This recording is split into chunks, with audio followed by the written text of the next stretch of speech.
Hello, Christina. Hi, Adam. Welcome to the show. And how are things over there in South Africa? Oh yeah, things are doing well today. It's been another chilly day, so it's been a bit chilly.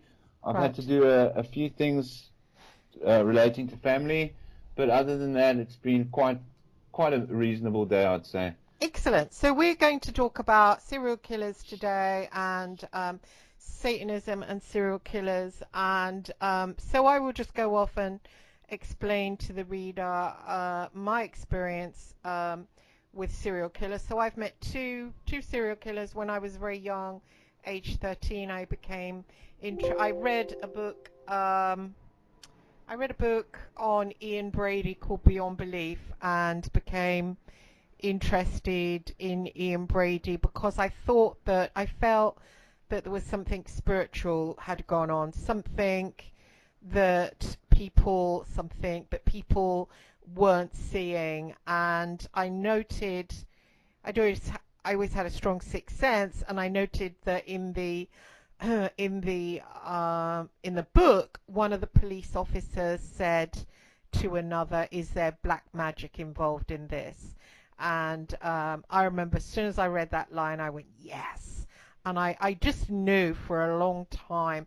Now, I started writing him letters. He was in one with Scrubs. And I just want to stress, because I've been attacked over it a lot by women, that it wasn't an interest in him. It was an interest in, I want to know what's gone on. It was just a spiritual, supernatural component, and I wanted to know what it was. I believed it had relevance for me. So it wasn't like an interest in someone else. It was an interest in what's going around, and I felt it had something to do with me. I was adopted, he was adopted. I thought, is that a link? And anyway, when I got to a later age, age 21, he got moved to a mental hospital and returned my letters. And I'd only written to him for a small amount of time, and he then invited me to come to see him. I went, sat there with him, and it was kind of strained. It was difficult. I sort of snapped into journalist mode. Not a journalist, but well, I wasn't there, but I snapped into that mode and just asked him questions. Oh, and how do you feel now about this? Da, da, da. Because I felt very uncomfortable. And I thought, when I left, I thought, well, this isn't really what I wanted. It's not, there's a supernatural slant to it. And there didn't seem one. It was I was sitting there with a real person. And so I went away and decided not to correspond with him anymore. It seemed as though I'd got myself involved in something that bored me, that was overwhelming, not in a way like, oh, this is really interesting, oh, but it's overwhelming. It was like being stuck being someone's carer. Oh, you have to go around and clean this old person's house every day. And it felt like that. I thought, hang on, what am I involved in, And I wanted out. It seemed like I was stuck being his carer. This is how I felt, I mean, it's probably not true, but this is how I felt. I was young, doing an exciting job. I was a private investigator. So, but then along came a journalist called Philip Hall. They basically kind of picked me up, the press. Got told that I grew up in a kids' home and didn't know who my parents were. And at one point, I'd wondered why I was so compelled to be interested in this, that I'd said to somebody, oh, I'm wondering if I'm, related to him. Maybe, he's my father, because I didn't know who my father was, but my mother had come from Hull and he'd been to Borstal there. And it was literally drunk talk. Had this thought in care just for a while, and he had told the press this. So they took me off to a hotel and said, you've got a choice. You can be his daughter or some stupid slut who's interested in serial killers. And I was, young, working class. They were middle class. I was very scared. So I let them write this story. When they wrote the story, they said that in the story it says, I am Ian Brady's daughter. It was on the front page as if I claimed it. And Phil Hall and I, after that, we became lovers. We dated, and he said to me, I said that so there'd be no comeback on me. So if people say, well, that's not true, he said it just comes back on you. Nice guy. And we split up. I went off to live in America. I didn't get paid for the story at all, and went off to live in America. Didn't have any money, didn't do very well, came back and lived with another journalist and got involved in Fleet Street. But fast forwarding that to the Hillside Strangler, I became interested in him after seeing him on TV. And there was, again, the supernatural thing, which made me think, you know, look, there you were on the right track. He had a disembodied part of him called Steve. He said Steve did the killings. I contacted his doctor. His doctor sent me his medical records, and there was more of a oh, what can I say? It read like a screenplay with Steve talking, and Steve was disembodied. And as I read it, I realized that no one, unless they're Stephen King, can make up something that sounded so esoteric. I mean, it really did sound like Steve wasn't in a body and that came in and out and basically manipulated Ken. I mean, he wasn't at that point denying the murders. He was saying that I get him to think that the girls are his mother. And, you know, and with, interestingly, he blamed Buono, the older guy, his cousin, adoptive cousin, for doing the murders. But in Steve, he said Angelo was an easy guy to get with the program.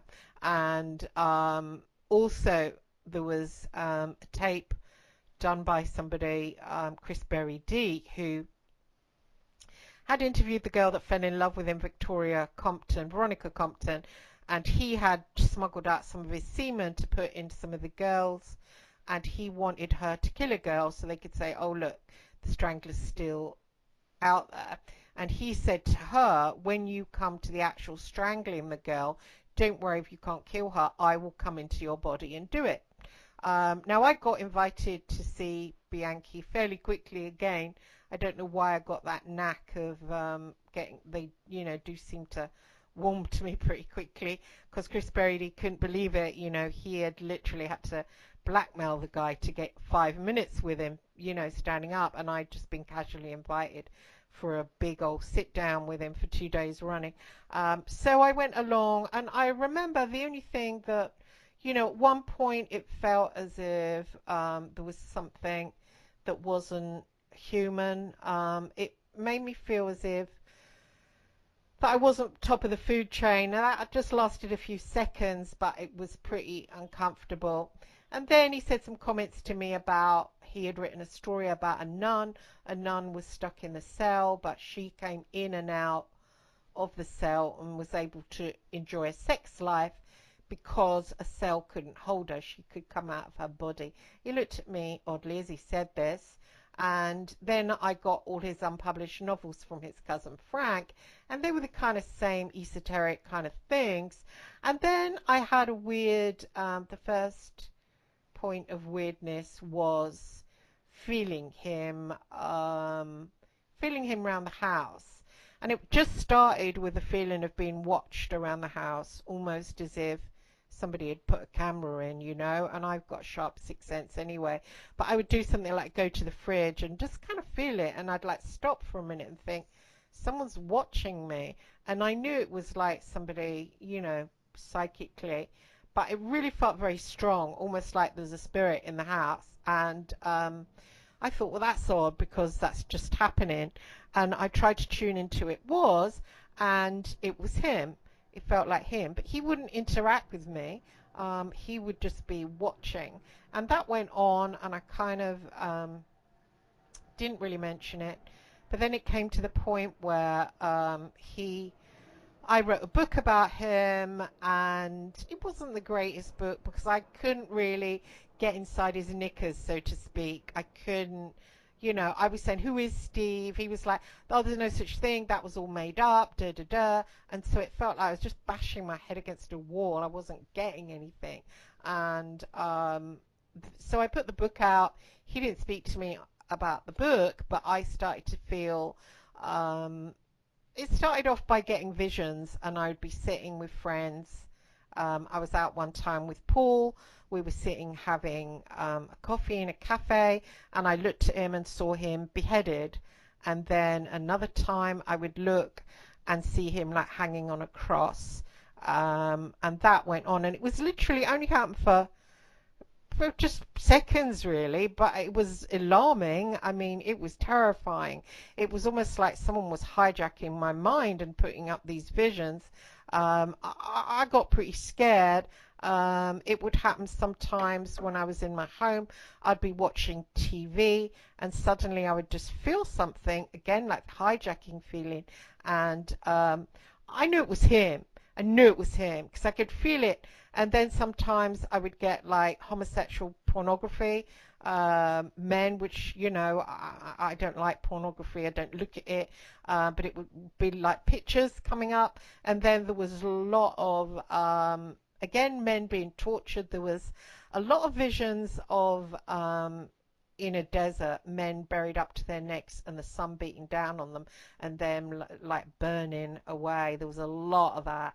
And in the end, I got pretty sick of it, and I went to a priest. No, the first thing I did was I thought I will ring Chris Berry D to see if he had any experience. And I thought, well, I'm not going to lead him. I really want to find out. So I'm not going to say, oh, I'm having this, and he, just say, oh, yeah, I've got that too. I'd really want to find out the truth. Because he had already told me that Bianchi had been writing to a girl, and this girl apparently driven her mad. And I remember thinking, well, how could he do that? Now I know. Anyway, so asked him, and Chris Berry D said, I rang him and I said, look, I want you to answer this question. Did you notice anything spooky about Bianchi? And he went, oh, do you mean the bit where he can get inside your head? And I was like, oh, Jesus, holy fuck. I said, did he do it to you? And he went, yep, does it to me, can like hijack your mind. And I was like, oh, Jesus, holy fuck. I said, why didn't you tell me? He said, I told you. He said, I did tell you.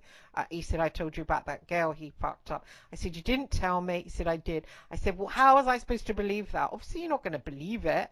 And so I was shitting myself, and I remember I was just about to go in to have a swim, but I turned the car around, went and drove to a church I know, went in to see the priest, told him what had gone on.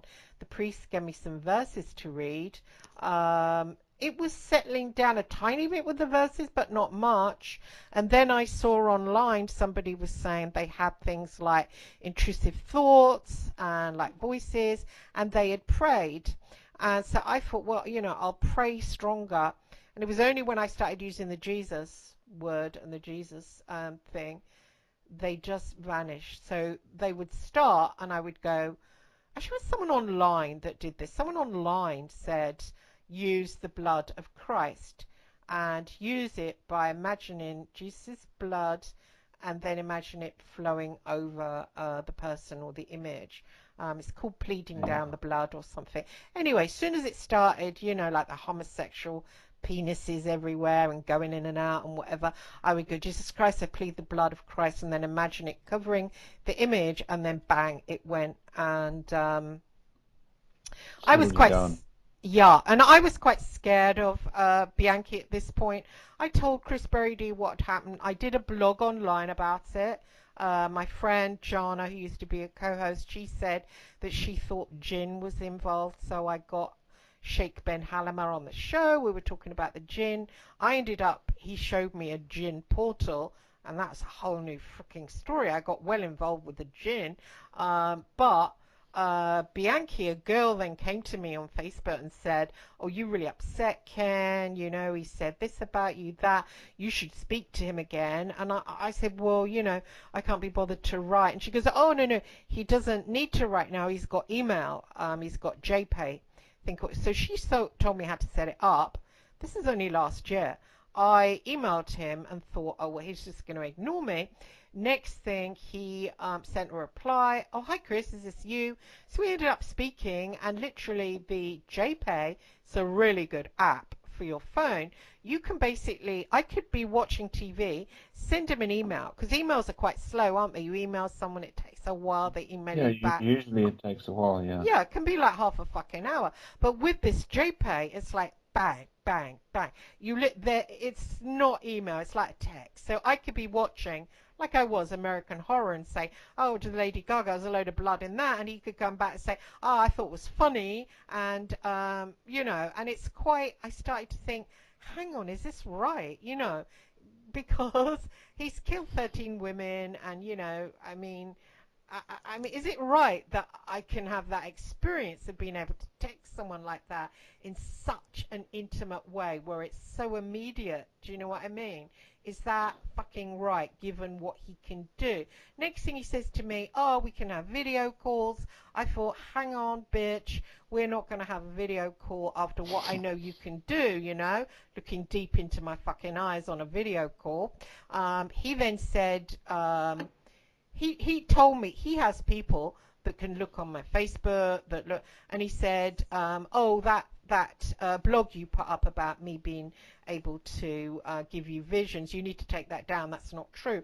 And he made a right fuss about it. Now I've done loads of other blogs about him, but that was the one he had a big problem with. So I took it down, and anyway, he said, "I want to call you." I didn't think he could because I thought, well, hang on, they can't ring mobile, surely. I thought he was trying to get my home number so he could give one of his friends. A lot of them are guys, which kind of Yeah, because it's totally weird. intimidating, isn't it? Well, Dealing with. yeah, but I wasn't that scared of him. But what happened then? He said he would make this call. I said, well, you can have my mobile. I didn't want him having my landline so he could trace my address. With these people that he's got that look on you, they're mostly guys, Christians as well, fucking weirdos. Anyway, I gave him my mobile. Next thing, the mobile rang and it said, "Oh, this is a call from Washington State Penitentiary. Will you accept the call?" It is from. Then it waited a while, and then he went, "It's Kenneth Yankee," and then it went, "Oh, push button 5 if you accept it." So I pushed button 5, and then suddenly his voice was going, "Hey, Chris, how are you? It's a long time no see." And he kind of went rambling, and I thought, "Oh, this is a recording," and so I just listened to it, and then suddenly it stopped. And I said, "Hello," and he went, "Hi," and I went, "Oh," I couldn't fucking believe it, it's like, what the fuck? Anyway, we had this interaction. Next thing, we got cut off, and next thing, soon as he put down the phone, I felt it was rats crawling all over me, like giant rats. I could practically see in my mind's eye. Then I felt myself in a coffin. Then I felt myself being chopped up, like I even could feel it almost, but like sort of in my mind's eye. I was looking down at my body. Now, I had learned magic from the last time I had dealings with him. I've been up to my balls in magic, so I knew at this point what to do. So I called out, and I'd been working with Shemyaza. So I called, no, first I called my jinn, and I said, "Jinn, protect me." And I felt almost like an interaction of a fight between my Two jinn and energy what. forces, like two opposing energy forces Yeah, having and a and and bit of a. my gin hit the deck. And it carried on with these like rats, and it was scary. And then I called on Shemyaza. Thank God for Brian Barrett, who introduced me to this, and J.S. Garrett, the sigil Shemyaza I'd been interacting with. I said, "Shemyaza, please," and I pictured the sigil. I said, "Shemyaza, please, please save me." And next thing, just bang, and it just like completely killed it. And then I found myself face to face. It was like in a boat in my mind's eye on a river, and I was opposite this thing, and it was like a snake. And I interacted with it, and I said, "Does he know about you?" And he said, "Yeah, he does know about me." And it was basically seemed like a fucking djinn, because but it could shapeshift, and it kept shapeshifting from Ken to this kind of snake-like creature. Anyway, I told Ken all about it. He was like, "Oh, it's nothing to do with me, Oh, I've got nothing to do with the occult. Yeah, it's poetry and books are But we were talking the other day. I just thought I'd get that story out so you knew the background. And you were talking about these serial killers being in covens and being up to their balls in black magic before they're caught. You know, it's not that they do the killing and then they get wrapped into that, but they are from the get-go. Yeah, no, well, that's totally what I started off similar to you. I was investigating. I started off with Buddhism, esotericism, Gnosticism, shamanism, the occult. I've looked into a lot of these things, and some of them, obviously, I'm not totally into dark magic or black magic, so I'm going to put that out there first. But in my line of research, going through esotericism, the occult, and Gnosticism, also a bit of shamanism, I found that these connect to some of the most darkest parts of society. And in my time of researching, I've gone through and looked at their cult and looked at the serial killers, and you find, is this just some sicko? You kind of watching the crime channel or something like that, and you get drawn in to some of the mystery. So I've been drawn in totally to the mystery, similar to yourself, not the character themselves, but the mystery of the experience. And there's definitely a lot of mysterious experiences. And this took me back to some of the first serial killers, and I looked at where the serial killing had begun, where occult activity had begun, leading right back to Aleister Crowley and people like that, the Church of Satan, which started off in 1966. And I started to see connections between occult activity, mind programming, and serial killing. And this sort of, to draw a line here of what I saw happening, was obviously they had the hippie movement in 1969, but before that, in 1966, it was a big Anton LaVey sort of craze with the Church of Satan. So this sort of opened up doors to me. So I thought, looked at what was happening there, and then I started to see correlations with serial killers that had all been somehow before the time. They weren't just some silly guy who decided to go out murdering. That often in their lives have been involved in either witchcraft, some kind of coven, been dating very dark people. Um, uh, then I kind of realized, okay, well now in 1966 this started with a satanic cult. You've got people coming out of this. Then you've got from there it broke up into the Temple of Set. So the Temple of Set came uh, after the Satanic Church with the guy that you interviewed. What was his name? Kind of. Michael Aquino. Yeah, Michael Aquino. He started that, and one of the interviews he did was saying, okay, look, we don't follow the Church of Satan because it's too commercial, it's very light-hearted. So it went into a kind of a psychological operation, and he was obviously working with the military. So I noticed how that factions of darkness started to break up, and the cult started to become more advanced. So you had a psychological operation, and it started to get very psychological. Then you started to see serial killings happening. I mean, in the 80s, there was a great satanic panic. So this started to happen, with the satanic panic was serial killings happening all over the place. So you watched a lot of serial killings happen, and you wondered what was the motive for this, and what caused all these serial killings to happen, especially at a specific time. And then you start to see the connection that a lot of the serial killers, a lot of the mass crime that was, there's a cult related crime, was kind of was hushed out a bit, and it seemed to be as if it was happening on a psychological level. Not a, They would put these crimes out on the newspaper or on the news, and they were deliberately set up in such a way to put terror into the populace or into society, and to create a certain feeling amongst the people that were viewing it. So I wondered to myself, well, how much of this was crazies just killing people, and how many people were how many of these killers and very dark people were involved in the cult?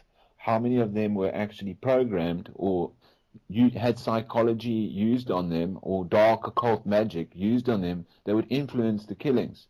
And from my research, you find out that a lot of these people were actually connected. I mean, this goes all the way back to the son of Sam, the son of Sam in New York, when he started off his killings, he seemed like just a crazed gunman that was just going around shooting people. And uh, and then you found out later that no, this guy was beforehand. He was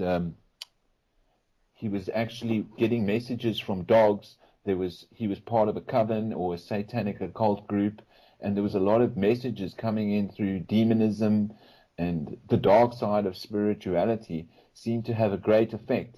And then you also find that a lot of the serial killers somehow were linked up. So they were not linked up directly, but linked up through a cult it wasn't always public in the investigation that they would be involved in a cult.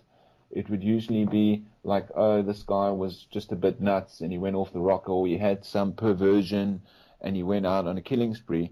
But then when you look into their childhood, you find that there was a lot of occult activity. There was either a possession that happened as a child or a deep interest in the dark magic. And I suspected that these characters were all linked up. So especially across some of the American crimes that were going on, I suspected in some way, maybe not directly linked as if they knew each other. Maybe in some cases they did know each other, but this was not part of the public investigation. It wasn't made public. But you find that, like for instance, the Miranda Project, people that were coming out of the military, um, that were getting involved in crimes, and seemed to come out of Vietnam as well. So just after Vietnam, the people coming back from Vietnam had experienced psychological terror, because this is where they started to use psychological terror. And this psychological terror that came out of war and some of the psychological warfare programs, which had now taken over the Temple of Set, seemed to be involved. So there were also other breakaway orders. I mean, I can't remember all of them now. So the Temple of Set was just one of the first ones. And then I think there's a group of the nine. Um, there's a couple of them that were very dark and hidden. And a lot of people seem to be involved in this. So then you wonder, okay, what would be the motive for a lot of this? What were these cult activities up to? What was their motive in going out and doing all these hideous things? So I was just looking into the mystery, and this seemed to go into very strange places, like obviously affecting the general law of the populace. So by putting a terror into the populace, you can create a persona, or you can create an atmosphere that can be very beneficial for people in politics that want to change the laws, or to have police departments and things rehash the laws in safety measures. Then I also saw that there was also a lot of body part harvesting, blood harvesting. Um, there were body parts sometimes missing from crimes that would also be used in like basically satanic or witch rituals. So some of the times this would be happening. Um, then you had the adrenochrome story, where terror is involved in some of the blood that they were using. They were trying to extract blood. So you find that there's much more sinister and dark motives for why these crimes were getting done, rather than there was just some lunatic who wanted. I'm sure in some cases there was just a lunatic out there killing, but But not. I don't think we're certain. You can kind of smell the ones that are sort of different. They always have an antichrist kind of scent about them. Like with Brady, the children were buried face down. He did the shaking his fist at the sky, and they don't kind of match. Like, the at the end, he got a young man, brought him back to the house, and proceeded to chop him up with an axe. They have a kind of a weird, and always the person thinks that they're like, doing something, they're progressing. towards something. So you have that kind of like a kind of a psychosis, but a sorted psychosis. And with Bianchi, it was kind of the same type of thing. But Yeah. I also, I got really close to him. I was massively curious about it. Massively. I don't know why so curious, but I felt like I had to find out. And Yeah, I I mean, saw I him. haven't been as curious What? as you, but it does sound, I haven't been as curious as you as to actually contact anyone directly, but I have researched it and I do understand your curiosity somewhat and your will to find answers in a very mysterious area. Obviously, it's quite a scary area, so it's people that are going to be interested in this kind of topic are the same people that would probably watch horror movies and get it's some kind of mystery and thrill that you get looking into the dark, and you're not obviously not a very fearful, you're not totally fearful of some of the topics, which is why we can talk about them. But I understand also some people would be terrified to talk about this or get very close to the topic because it seems like once you get close to it, and it is true, once you get too close to it, you are getting very close to dark energy. So that's why I guess that you've experienced some of the things you've experienced, which is, is it a psychopath or is this is psychosis and psychopaths sometimes related to occult demon energy, and is it Well, very yeah. close to possession? You Well, know? I think so. With Bianchi, he was a lot more clearer to see than Brady, who kind of covered it up. But he was, massively into the other realm, and he said that after death he's gonna be exalted, But I've remote viewed him, and he is constrained. He is constrained in the astral, in the lower astral, which they often are, because until he sorts out, what went on with him. And I think I have seen Bianchi attending some kind of rituals. I saw one time him, and it seemed like some kind of ritual, some kind of homage to some kind of entity. Of course, it's weird, as well. Like, there's the interviews with his wife at the time, and she's like, "Oh, my Ken couldn't have killed anybody. He was just good at doing the washing up." And then you kind of look, and he had a tattoo on his arm saying Satan's Own. So hang on, lovey, your light, everyday guy. Why's he got a tattoo Yeah, saying, that sort of gives it away, doesn't it? A little bit, things like that, because you yeah? have these symbols. That's a perfect example of you have a guy who's said to just have a passion or a perversion or some craziness, but then you've got already symbols on their body that are kind of the language of the occult, saying this is directly what I'm involved with, so much so that I would get a symbol or the word Satan tattooed onto my body. And this is telling you, okay, well, you're actually calling in, you're using words and letters and symbols to provoke these entities in some way. So this is already, you're talking about dead things getting pulled back into you through symbolism. This is a call sign. So especially, I would say, if someone has that Satan written on their body, you wonder they must have had an interest in Satan at some point, and how far did that interest go? And did it take them to an occult? Did it take them to do what else did they do if they were willing to get a tattoo with it? Mm, How far did mm, it mm. go as well? So Well, yeah, I geez, mean, and is it in his own hometown of Rochester? There was girls that went missing. They all had milkshakes in their stomach. He worked in a milkshake bar, and their first and second names matched, and the bodies were buried in a town with a matching name.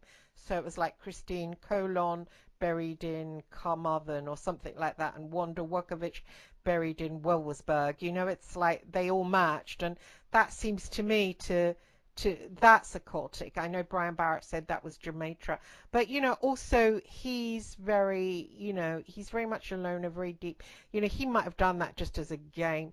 to the cops. But certainly the person that they saw at the time um, looked a lot like him. And then, of course, they stopped when he moved to LA. And then when his alter ego, or whatever it was confessing, he said when he met his cousin, he was a really good guy to get with the program. So the program must have been just, getting rid of women. But I think as well, because they were tortured on their hands, that seems like the stigmata of Christ, and they were buried. They were just, no, they weren't buried. They were slung. They were slung in the road where people the next morning, oh, there's a naked girl there that's been tortured. That horrific. The bodies were Yeah, beaten. They had bite marks on them, so the person who discovered them could see that. The whole community knew it was happening over and over. And that is more than just someone that wants to get their rocks off. And what annoys me out there, they've got, in the UK, they've got the crime com, they've got the goddamn true crime channels, and you get these people and they go on there and they say, oh, it's a psychopath, or oh yeah, they really got off on it. And you think, come on, if they were that in, if it gave them some kind of hard on to get violent, just get a girl and slap them about, or a prostitute. This is, torturing. It's, human beings yeah. don't need that Well, to get hard on. It's like, think again, think outside the box. But they can't think outside the fucking box. So we get all these true crime things, all the crime con going, I was just a psychopath. I don't ever get fucking sick of hearing themselves say that. It doesn't even explain anything. But they're too frightened to look at the occult. And I've yeah, been no, you always see interviewed. this. You What? definitely, or you totally always see it's the isolation of the event and bringing it up to they don't want to look. What we're doing right now is we're questioning whether someone else or other groups were involved directly or indirectly in these crimes. So this is what we're really questioning it. Sure, it could have been an isolated event where that person went over the top or went absolutely crazy. But we're questioning whether there are other people and groups involved. So were there other people that were not investigated that are directly related to these crimes? And in some cases, a lot of the cases that I've looked into, there are cults that have not been investigated that are directly related to the crime that they are just not investigated because they can pin it all on one person. And for the cult order, this is ideal. So this Mm, would be part of the programming. They glorify the guy, and obviously these guys like to be glorified with their crimes, mm. but then they don't have to investigate uh, the connected parts of it. So this would be the occult. There's a lot of the crimes that I've looked into were also recorded, which haven't been. So they wouldn't just be a killing. There would actually be a recording of the killing. So a lot of serial killers actually made recordings, and this is not you don't if it whether it's a blood sample, an organ that's been missing, or whether there's just adrenochrome being used, and in some cases just a recording. So a recording would be terrorizing someone to the point where it's on film, and this film is then available on the darker sides of the occult. Mm. So it's hard to say whether people have always recorded it, but in a Well, lot of cases, Brady recorded the little girl he raped and murdered, and this is again very telling. He played a religious hymn at the same time, the little drummer boy. So the tape leads in with the little drummer boy. We bring the gift to see the king, and then it goes into him sexually torturing her and abusing her. Da da da. If were these that video doesn't recordings scream, or yeah, what? I mean, yeah, because I'm talking, sometimes there would be audio recordings or video recordings of the crime. Now, this audio or video recording would go right back to the coven or to the cult, Mm, and they would use this in other rituals, the mm, same way that they could use body parts, mm, organs, or blood. mm, So they would sample either the audio, the video, the blood, or an organ, and they would use this in another ritual to call out these horrible demons. And this would essentially be the job. It would be like a job that he would be doing to get this material, and it would be getting it back to the occult group. But mm. this is not really investigated, and obviously it is a bit of a conspiracy because sometimes it is involved, but it's amazingly surprising how many times there is audio recordings or video recordings involved, and you wonder what is the motive for this, and how does it. If you study the occult, you realize that this is stuff that they like to use, chanting. Um, in the satanic, people wouldn't be chanting, it would be screams and things like this. Screaming and terror in the form of audio or video is also very highly called for. And then you get snuff films which were being made. Mm. So you've got to question all of this. And was that happening more than we like to think? Were these people somehow part of an order or an operation, maybe even a mind control operation, that they were unaware of themselves? They just had to meet up at these groups and become caught up in the occult order, and then it becomes very secretive. Then the chances of you getting this information out is very unlikely. And these orders do exist, and rarely are they investigated. You know? Yeah, I think you're right. I think it's definitely there. I mean, I think it's definitely there. I kind of smelt it. And why? I would say that Bianchi taped his. I mean, he asked someone to pass him a picture of Jane King when he was in prison. I think that for sure they wouldn't have wasted that opportunity. They brought the girls all to a special chair. So there you go. There was a special chair. Then they carried out all the tortures and murders in the chair.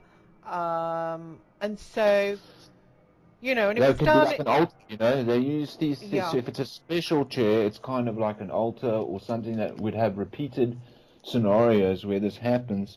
Possibly. I mean, we're speculating a lot here, but there's a lot of reason as to why we would ask these questions, and it seems a lot of the time there is a there's enough reasoning to look into this.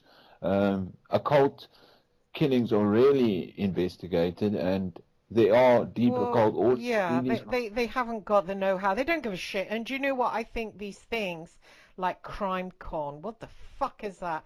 And they have the Carol Ann Lees and the Chris Berry Dees, and all they do, they stand up there going, "Yeah, I've met," but most of them haven't actually met serial killers. Most of them do not involve themselves with serial killers in any way. Chris Berry D, he got to meet Bianchi like for 5 minutes. And he had to push him to do that. They don't really spend the time interacting with them, and they don't find out anything of real value. And they go along to these places and they state, "Oh, I know this person. I've corresponded with them. I know them." And everyone in the audience, they make a lot of money out of this. Goes, "What are they like? What are they? Just psychopaths?" And it's just horse shit. It's absolutely horse shit. Fucking makes my blood boil. And Hold I on a was second. interviewed I'm by. busy. Hold on. I'm on the Oh, sorry. phone. Yeah. I Sorry, was Archie. interviewed by Channel 4 one time, a program about Ian Brady, and Helen Hill, she's quite good, and I was talking about the occult. I got to that site, and she goes, "I don't really want to go woo-woo," and I said, "But we're talking about evil. Evil it's supernatural, so therefore it will go woo-woo." And she goes, I don't want that. I don't want to talk. And I watched the documentary, and I felt sad for her because it glorified him. It glorified Brady, and I knew him very, very well for over 2 decades, and he loved the fame. He loved people saying he was powerful and scary and all that shit. Totally untrue.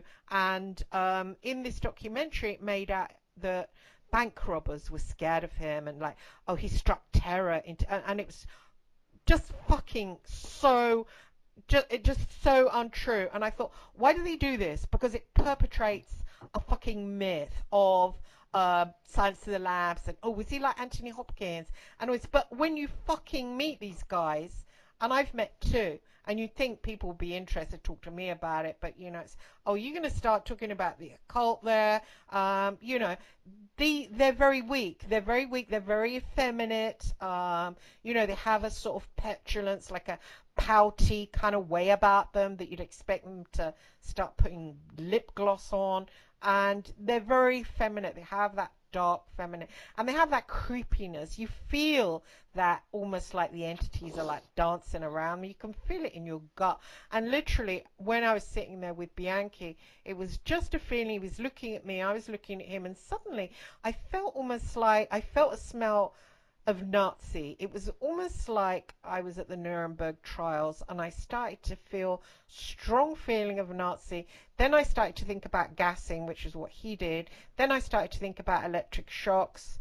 But mind you, I've had recall of past lives where I was tortured by Mengele. Well, seemed like Mengele, maybe it wasn't, but I was a boy back in Germany and I was tortured by, he injected something into my cheek and then attached an electric Yeah. current I and mean, put it that through. that makes me think of now that I'm thinking, if you look at the Jeffrey Dahmer case, which I'm sure you're aware of the Jeffrey Dahmer, I mean, there was also very occult ties into these. I've looked into some cases, that some of the most famous ones, not but yeah, the Jeffrey Dahmer case, he was also as a child, um, before he was getting involved in humans, he was part of a cult or a coven. They're not really sure if it was a coven or a cult or some kind of witchcraft, but he was also experimenting on animals, injecting them with strange substances, sacrificing them, hanging them in the trees. This was all going on well before the human crimes. So there was evidence of occult relationships, the way that the bodies would be set out in a pentagram, all kinds of sacrifices to some kind of other entities. This was also happening. And he also apparently used to record a lot of his stuff that he did. And this is also the same as the Leonard Lake case.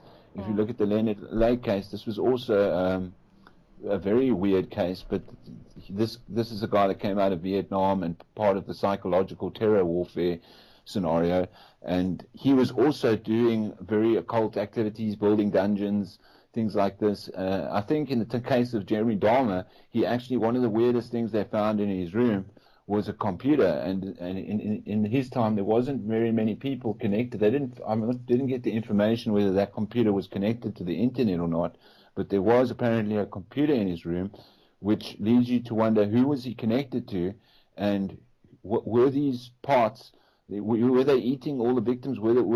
These were parts that were getting taken away. Sometimes it's children being trafficked, sometimes it's body parts. You wonder who else is involved in these crimes, and how are all these people related in Mm. some way to doing something, because they've had this idea since childhood of working with animals and Mm. But I don't know. I don't know why they don't talk about it when they're captured. Like I do, well, I know Bianchi in his case, he's trying to get out of prison, so he's all busy with saying, "I'm innocent, I'm innocent. It wasn't me," and he's surrounded by people. You know, there's this documentary, make a Pulitzer Prize winner, whatever, that's busy. And do you know, these people make my blood boil because we have a chance to examine, you know, what happened. And I said to Bianchi, why don't, he's a very good writer, I said, why don't you write a book? Why don't you just sit down, acknowledge you're never going to get out now. You're what? You're in your 70s. You're never going to get out. Why don't you sit down and try and help young men out there and write about what happened to you right from the get-go? What happened? How were you feeling? Da da da da da. He could do something good, but no, he's surrounded by these assholes that are telling him, "Oh, you're going to get out. You're going to get." Yeah. He's fucking old. What the fuck does he want to get out for? I mean, what the fuck does he think is going to fucking happen out there? Do you know what I mean? Why not do something good? And he says, "Oh, I'm a good person." Well, do something good then, you know? And these people are really partaking in deep occultic evil with all this telling him he's fucking innocent, you know? They really are dancing with fucking the devil. They really are going to get it. It's going to come on top for them, and they're going to deserve every last fucking minute. I had to learn magic. I spent a lot of time studying it to fight back when he came at me, you know, or I would have been swept under. Well, I hope to God he starts on them, you know, that they piss him off in some kind of way, and he starts with them, you know, because they won't be able to escape from that, because he can literally come in your bedroom at night and come in your head and really fuck with you, you know. So they deserve every tiny little thing that they might possibly get when they let him down. Do you know what I mean? They fucking yeah, deserve it. What? Yeah, they do. They do deserve a lot of stuff. I mean, I'm also looking at who else is hiding away in these crimes that also deserves it. Because obviously, if there is a psychological pressure, or if there is a cult activity involved, the main culprits of these crimes has not really been. Mm, Um, they've never really got to the main mm, influencer of the crime. So there mm, may be a hidden order or a mm. hidden force. Yeah, Sometimes it's a demon itself or some yeah. kind of spiritual force which is provoked by a group of people who just aren't in the crime. They're Mm, so far separated, and mm, and they make these guys not mention it. And if mm, there is mention of it in the investigation, which sometimes there is, they don't bring it out in the public. mm. It's not mentioned. And But what, this, now you've said that, you made me think about something. What is this mixing of adoption? I know a Bundy had a foster mother. Now Brady was taken in by the Sloan family. Now, correct me if I'm wrong, but they had 4 kids who had grown up. They were poor as fuck. Now, if somebody said to me, and I love children, somebody said to me, "Oh, here's a baby, will you look after it?" I'd be like, "Oh, hell no." Do you know? I would even think twice if the baby was going to be, placed in the middle of the street. I'd be like, oh, hang on. It is hard work bringing up a child. But these couple, they seem to like, even though they were poor, they'd already had their own children. They were like, yeah, we'll bring up a baby. What? And the baby ends up becoming a child killer. Not being funny, but that family, the Sloan family, should have been grilled within an inch of their life. Why did you take in a kid? What did you do to it to let it end up like that? And also with Bianchi, again, adoption plays a role in it now. Um, again, yeah, I Francis mean, I would Warnock. probably say that, a lot of the stuff that we're discussing when it comes to say, if we assume that there is a cult involvement and they are part of a group that isn't being mentioned in the investigation, then you could say, well, child trafficking, blood harvesting, organ harvesting, all of these things, they're all tied together. So in a lot of the time, they will have connections in people that are smuggling children. Mm, They may want to take these children, bring them up to the right age, use them for their own, use them in rituals, because mm, children mm. are often used in rituals. Yeah, So having a yeah, child with you, especially of a different blood, is yes. very. It seems very worthwhile for them to do that. So this is why you'd often find, when I was investigating, that these people were directly, when they weren't killing people or when they weren't, apart from the crimes they've been convicted of, they were actually involved in some of these other crimes that haven't been mentioned, or at least in a circle, involved with a circle of people that would be, an occult would have this going on. So the child trafficking, the murders, the satanic murders anyway, not necessarily an all murder, but the satanic murders, the child trafficking, the organ harvesting. This is all connected together, and there would often be like, I mean, there was a ranch not far from the Leonard Lake case where they were bringing up children. They had a little unicorn there. The people often work at circuses, have like a clown act.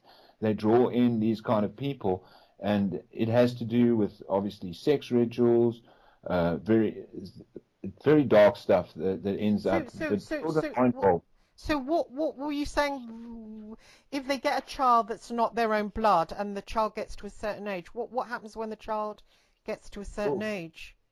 they would basically, there would be a number of things that are possible, but from a cult might need a ritual of a child of a certain age, so they would adopt it. Someone in the occult would adopt a child and bring. It's the same as bringing up a lamb or something like that. You bring it up for a purpose, and the purpose may be 8 years old or 10 years old, and different people would be involved in different rituals at different ages, depending on what their motive is. They'd have all kinds of rituals that go on according to the seasons and the solar cycles, and the way that the stars align themselves. And what So would they depending, be? well, some of them would be downright murder. Some of them would be, using a child to evoke a spirit. to bring out certain things on a moonlit night, on a full moon. They might use that child. They might be bringing it up to actually be another brain controlled program who would just be a child who would be an operative. They bring up an operative because a lot of the times some of them are actually adopted themselves. A lot of them have a fishy history, and then they would use it. Could be as far as this person's going to be involved as a victim, or maybe they will be involved directly in the cult, and depending on how they accept what they're being taught will define what happens to them. So in some cases they won't accept the occult programming, and then they'll end up being a victim. Or in some cases they'll become directly involved with the cult, so they're actually bred directly into the occult. Like a lot of people would be bred into it. So it's not something at that high level. You don't join. You are actually bred into it, sort of like a king is born a king. They choose these people to be born into a position, you know? Well, that's probably what happened to me. I mean, I don't think it was organic that I went out and, started having affairs with the real IRA commanders and, and ended up working for the press and ended up working for ex-MI6 agencies. That doesn't seem to me to be a normal life. Do you know what I mean? Doesn't seem Yeah, to well, be a normal life I've ended may up very well in. have been, this Well, might have been the intention, is that he saw you as someone that he could sort of recruit to do something directly or indirectly to help his case. So he could have you working with the occult without your knowledge, using some of this very brain programming that may have been involved in some of the cases. So they're obviously familiar, and they're very manipulative.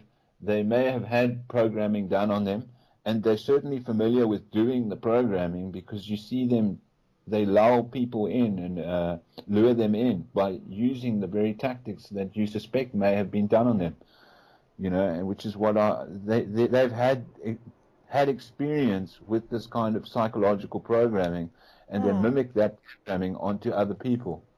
I don't think well, the two that I met, I don't think they were that good at, they were good at being cuntish, but I don't think, but it's strange with Bianchi that he had so much psychic power that he could, he knows it, he's conscious physically of it, that he can roam around, that he's not restricted by a cell.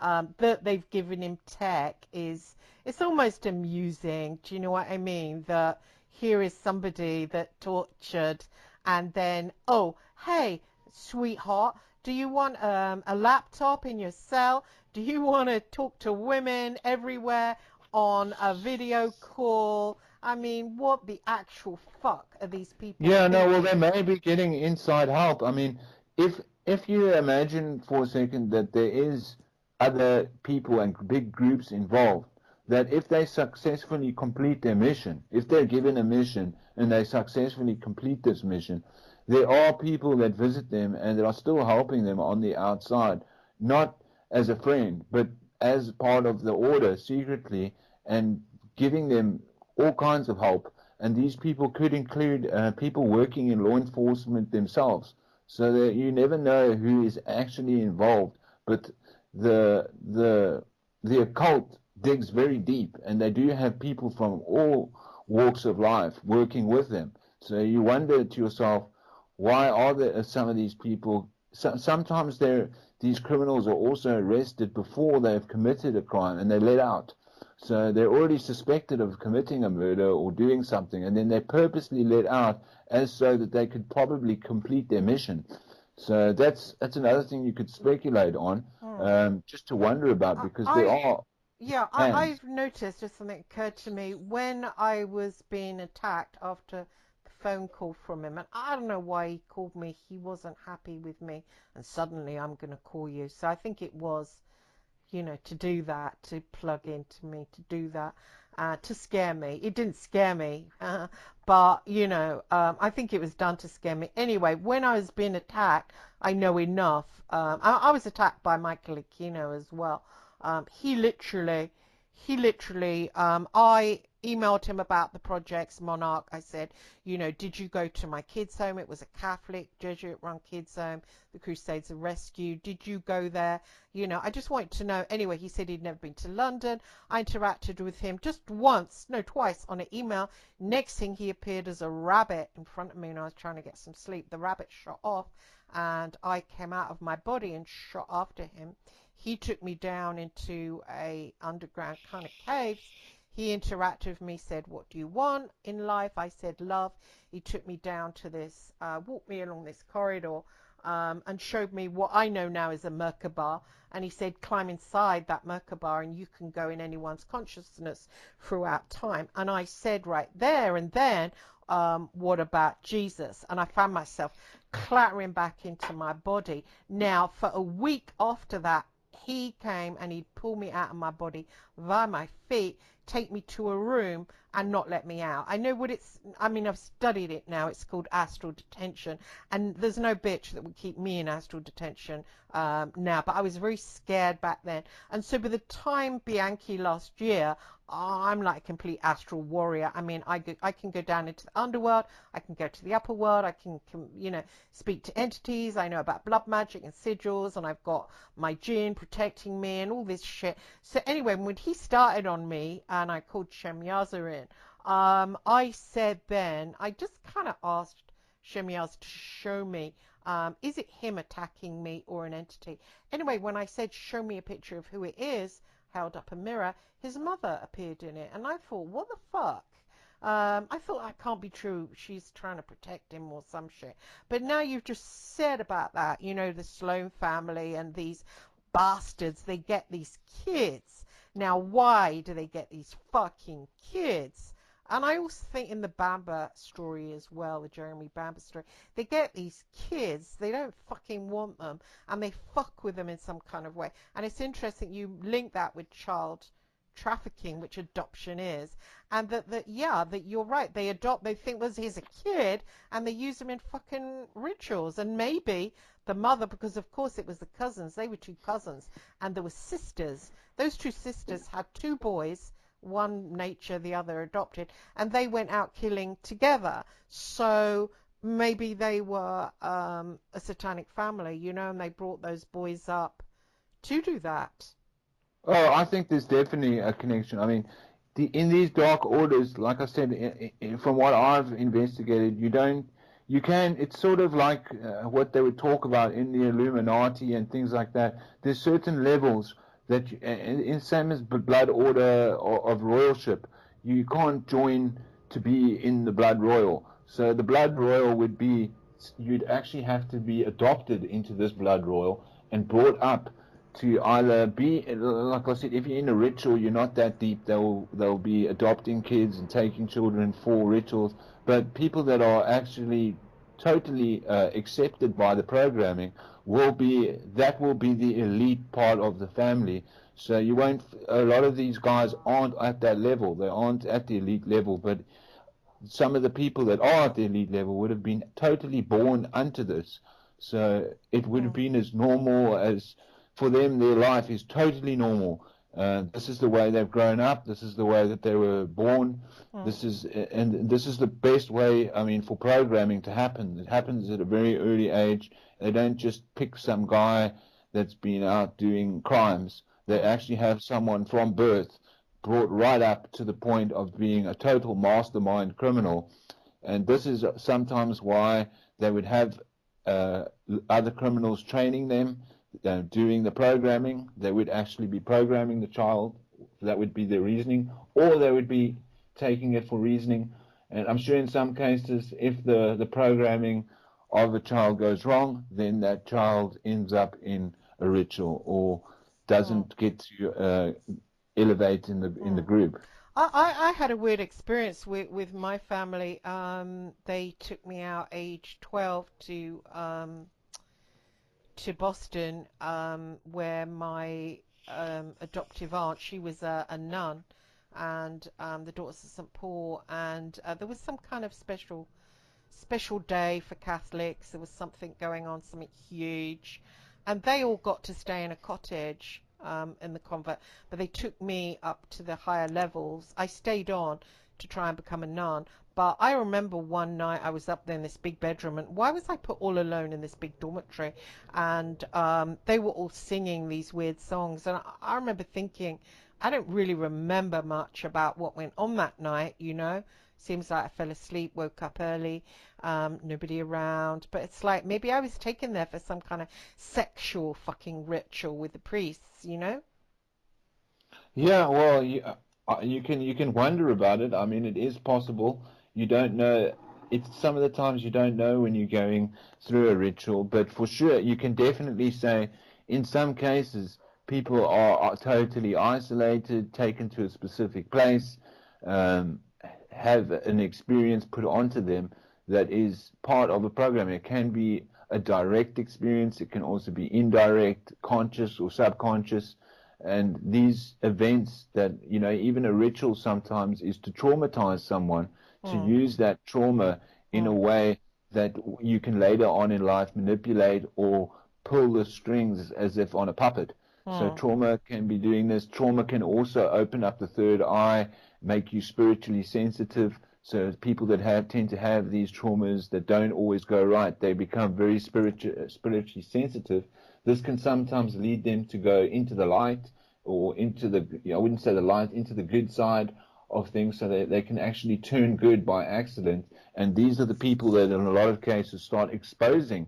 So a lot of the information has come from rituals going wrong, trauma going wrong, and taking a wrong turn, which has led to some of the insiders that are totally into it. They've come out and they've spread some of the information that I've picked up has come from people that where the trauma has gone wrong and they haven't gone with the program. But these traumas, nevertheless, are put on people as sort of like strings on a puppet. Hmm. So yeah, and they're Yeah, trying. I can be easily, I can be easily controlled by women because my mother would whip the back of my legs with a cane, and I would literally not be able to walk afterwards, and I would touch it and it would be like burning, and the flesh would be like ruched up, you know.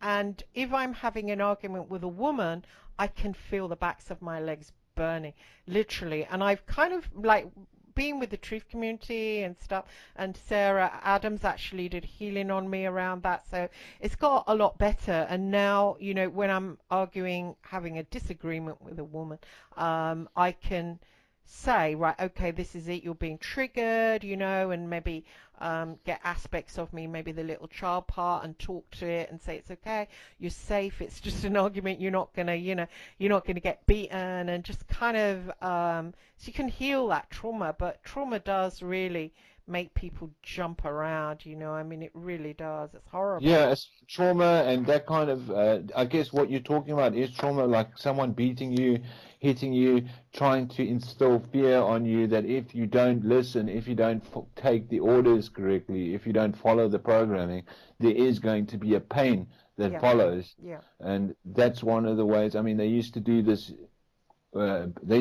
as corporal punishment back in the day, but definitely a way to instill fear into your mind where you would definitely take a certain turn rather than feeling the repercussions. Hmm. So this is one of the ways that you definitely like having pain and going with your own judgment rather than the orders that are given to you, then you're going to receive pain, and this will go into your mind, and you'll if you do it enough times people will start to listen to their orders. So this is a very easy way of explaining, corporal Hmm. punishment or physical violence has been a way of directing people for a very long time. So that's one of the primary ways of uh, kind of programming children and using force. If it's not physical force, it's a psychological force, making people suffer because they don't listen to the orders that they're given. Yeah, I wonder with Bianchi, well, you know, when that Steve part said, you know, I made him think it was his mother. I know his mother, you know, did violence towards him. He denies that now. Again, he's trying to get out. People are making him believe he can get out. So he's like buttoned up and he's not coming out of it. But earlier on, he did talk about his mother putting his hands in the burner and threatening with this, threatening with that. And, you know, these adoptive mothers that get these kids torture, you know, really when these boys do these crimes, they really should get picked up and put in prison. Right, you're going to do time now, and that would kind of stop all this shit going on, you know, if if that um, if that happened, you know, if there was that Yeah, threat well, there. this also instills the mind for, you know, if a child has been abused by an elderly person or someone that an adult, for instance, then they're under the programming that when they're an adult, it's okay to commit violence on a child, and Mm, they justify it by the fact that the violence that they had violence put on them as a child, so it's not anything different to what they've had in their life, so they can normalize it by. So this is one of the things that you'd look at. You go, well, this child, if we, this is how programmers would use. They'd be like, mm, this, if we are violent with this child, the chances are that this child will be violent when it becomes an adult, will be able to perpetrate violence on children because as a child it had violence perpetrated on it. So this would definitely be part of the groundwork that they would put in. The psychological workers that are very involved in this kind of programming would know exactly how to make a child suffer in a way that it would probably repeat the same suffering, if not worse, on a child or even on an adult. But definitely, as a child, your mind is more subtle, and it takes in these things as massive traumas. mm. I think you have to have a certain low IQ to continue it on. I know, you know, I had the most horrific abuse, and I made sure my son had a, you know, amazing childhood.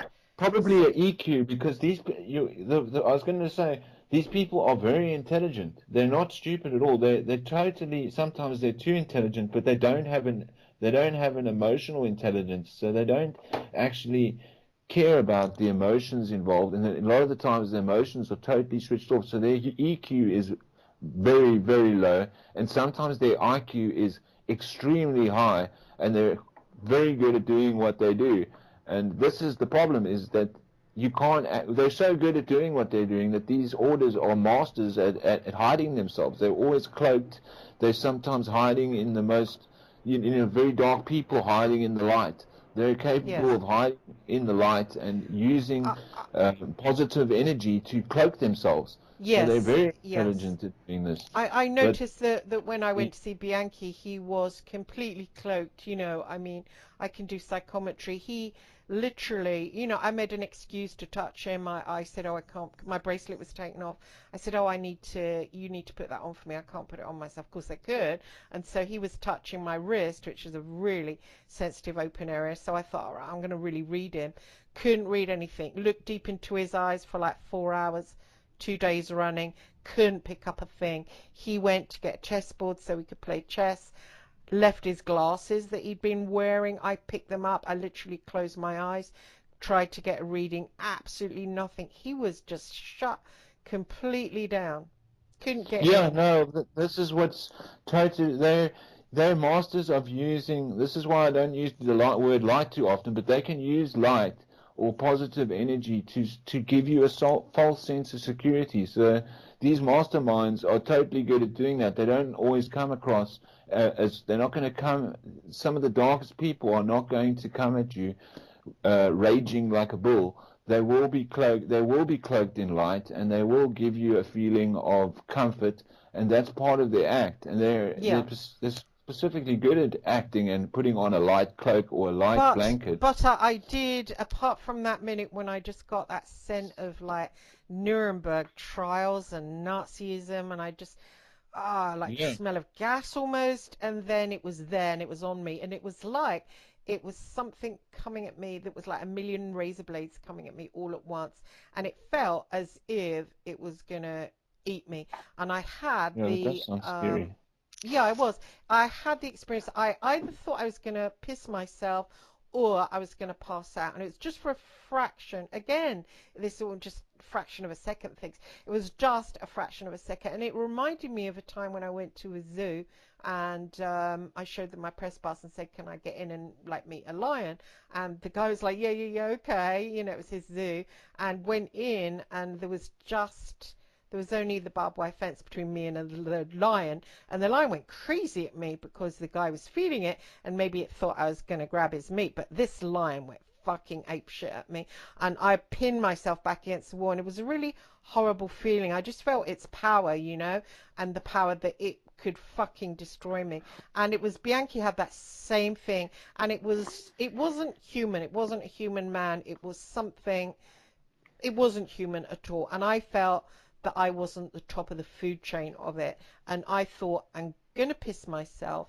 And it just had that feeling, just that it froze me. And I think that's what Yeah, sometimes no, a lot of this energy can come through. So, you know, the psychotic or the psychic energy, which is of the dark side, will often project these images onto you, and you're not totally sure how it works. But this also has to do with the rituals that they do. So that this is how they would harvest this energy in a ritual to project imagery and symbology into the subconscious or into the astral realm. Sometimes it's what they call the astral, sometimes it's in your subconscious, so that when you dream, you pick up these images and symbols, and then once you become conscious, then they start projecting into your conscious. So in the dream time or in the astral, during meditation, this is where a lot of these downloads and uploads happen. So some people will be uploading, and it's usually you're connecting with the universe or your higher power or God, or depending how far you go, you'll be connecting to these things, but they will sort of hijack that upload or communication that you're having with the outside world. And in a ritual, that's how they will project in symbology, um, very scary images, things like this, which Well, is useful. it wasn't like an image. It was his energy that I was picking up on. It seemed like the energy of a Nazi, for sure. Of course, his tortures, they were not, they were injecting. Now the Nazis injected, they were gassing. The Nazis gassed. So it's like that Nazi theme. It's a very threatening energy, so it's kind of threatening you in some way or other. You know, you're feeling very powerless. You feel threatened. You feel like, I think in the case of the lion, you had to step back. So you feel like there is a threat to you, and it's an overpowering threat. So it's a threat that you can't necessarily face directly, and sometimes a non-physical sort of spiritual threat. And it comes through, and you feel very intimidated by the energy. Sometimes it is totally invisible, and that's probably when it's at its most scary. But what do you think that was? An entity, or and why did it have the Nazi scent about it? I mean, the Nazi scent could be in the symbology of what they were using. So you could be relating. It could be a lot of things. It could be a demon directly working, invisibly feeling the energy. So it could actually be there. It could be that you're using the symbol of what happened in Nazism and what happened there to relate to what you were feeling. So you're like, this is a gas. No, it It's wasn't like invisible. that. No.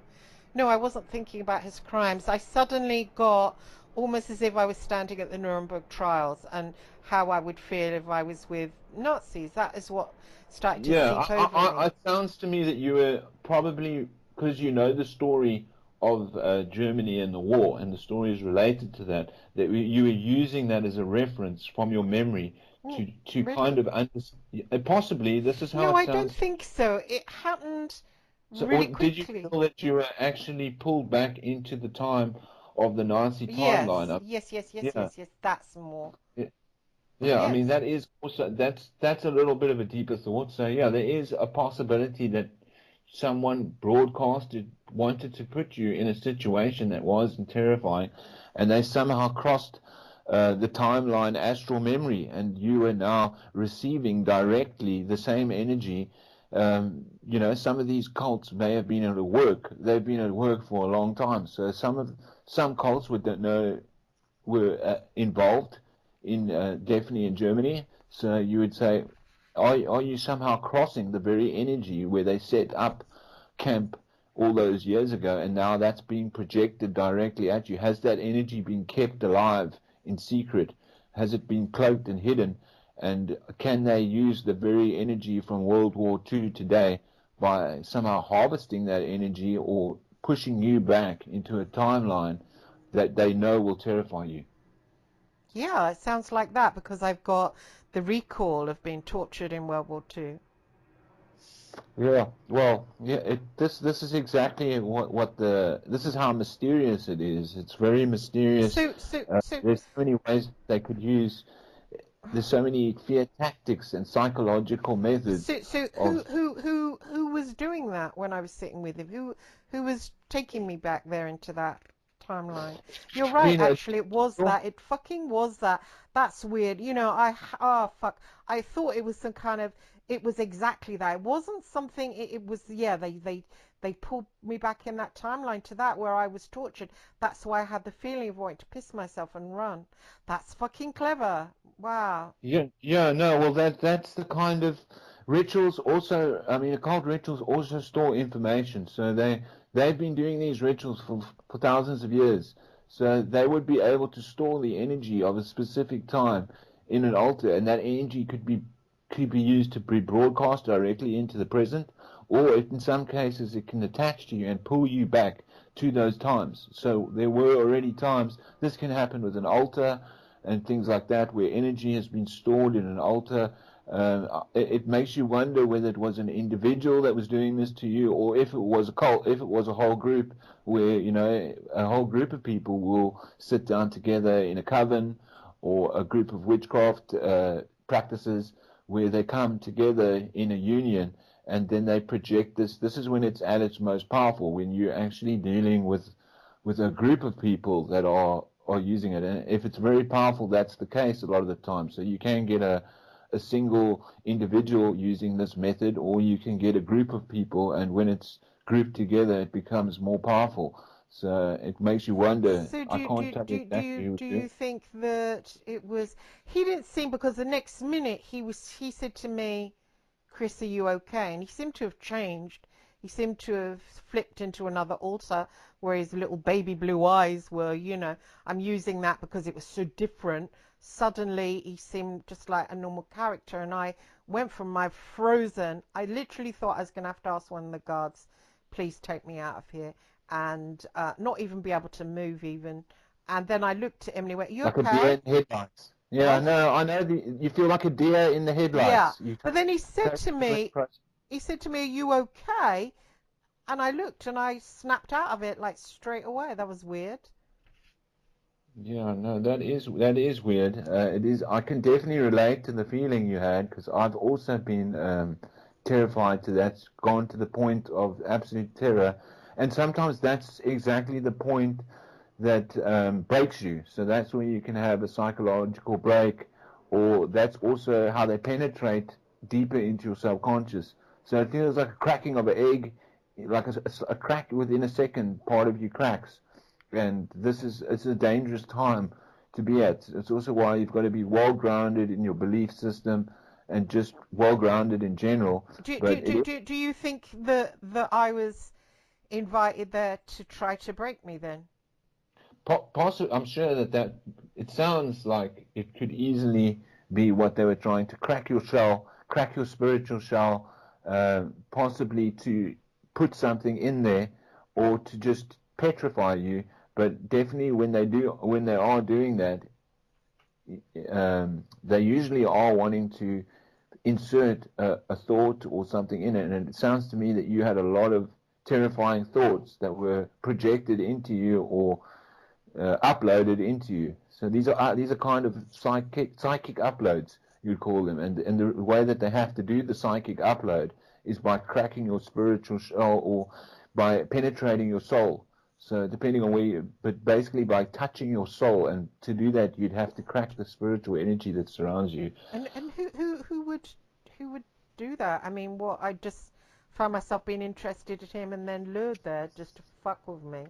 Well, you were getting close to people that have this kind of energy. So I would only suspect that those people, by getting close to them, you are almost inviting them, and this is almost like a sexual act that's happening on a spiritual level, where there is because there's downloads and uploads going on all the time. This is a penetration of your very spirit or your soul. So it feels like you've been penetrated, and it can be terrifying. and you were close enough to be in the range where this could happen. Why were you doing that? You were digging into their lives. So this allowed you to be at a range and also be an individual who's totally part of the person in question's consciousness. So you were one of the closest people they could affect. If they can't get you physically, they'll get you psychologically or spiritually. So who was that after me then? Well, I would imagine the people that you were investigating. So Bianchi and people like this, Oh, I see. yeah, Bianchi what? Oh, I see. I get it. So he invited me just to fuck me over. yeah. Basically, it's like a spiritual rape that happens, and it also could have been the people that were master. I don't know the Bianchi case that well, but there could be. You could assume that he was involved in a cult and stuff. So it could be the order that he's ascended from, or it could be him directly. But it doesn't matter whether it was a group of people that he was directly connected to, which would be protecting him, like a negative gang that works in the astral. So astral friends that are, or subconscious dream friends, soul friends, that are of the dark side that are helping him, or it could be him directly. But definitely, it's like rather than physically beating you, he was able to crack your spiritual energy, and and he was doing this because you were coming close to him and maybe also threatening him with questions. They're trying to pry, in a way, you were trying to pry information out of him. So this would be his way of putting information in, which is a very, very dark way of doing it. Oh, I You see. know? It's interesting because my book, I spent 5 years digging into him. I worked my bollocks off. I literally would sit at the computer, spend hours writing to him, and because he's very hard to get into, so I would write and then I would read it back. I would smell something false about it. I'd have to do it again, read it back. Oh, shit, that's not quite right. And that's damn hard work. And I spent 5 years doing it. Writing the book, it didn't make a penny, literally a penny. And I feel something about doing that fucked me over. I didn't get my confidence back because I've always had the psychic side, obviously, and I've always known about jobs. Like, say, when I worked on the papers, an editor would give me a job, and I'd just like sit there and I wouldn't do it. And I'd say to myself, Christine, why don't you do that job? That's an important editor. But I'd be like, no, just leave it. And then the editor will ring me back and say, you know that job I gave you, it's cancelled, but charge me a couple of £100. And so I had a very, very sharp sixth sense. And somehow, because I spent 5 years on something and it ended up literally making zero, it fucked me over. I literally haven't been the same since.